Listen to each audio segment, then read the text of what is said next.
বেশি প্রত্যাশা করতে যাবেন না, লোভী হবেন না। লোভ আপনার সুখ কেড়ে নিবে। লোভী কখনো সুখী হয় না। লোভীর পকেট কখনো ভরে না, যতদিন এটা ভরবে না।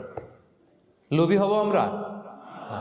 অতিরিক্ত প্রত্যাশা করব না, অল্প প্রত্যাশা করবো। I am not talking about the goal. Goal should be bigger and higher, but I am talking about expectation. বেশি এক্সপেক্ট করা ভালো না। খুব প্রত্যাশা নিয়ে রাখছেন, কিছু পান নাই, দেখবেন যে কষ্ট লাগবে, ঠিক কিনা? আর কোনো এক্সপেকটেশন নাই, এরপরে যেটা পাবেন ওইটাই লাভ। যেটা পাবেন ওইটাতেই ভাল লাগে, সুখ লাগে। এই জন্য এক্সপেকটেশন যেন বড় না হয়। বেশি খাই যেন না করি। হ্যাঁ, কালকে কি খাবো, পরশু, আগামী সপ্তাহে আমার মেয়ের কি হবে, ছেলের কি হবে, ওদের ভবিষ্যৎ, গাড়ি বাড়ি নাই, এই যে অস্থির। এরকম আসলে নাই। আজকের জন্য বাঁচুন, আজকের জন্য বাঁচুন, কারণ আগামীকালের তো জন্মই হয়নি।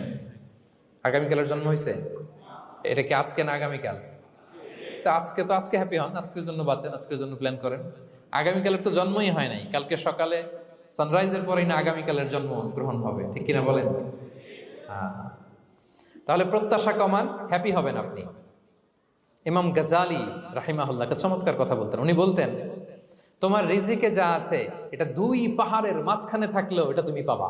আর যেটা তোমার রিজিকে নাই, ওইটা অনেক দূর থেকে আনার পরেও হাত দিয়ে নিয়ে 2 ঠোঁটের মাঝখানে রাখলেও ওটা পড়ে যাবে।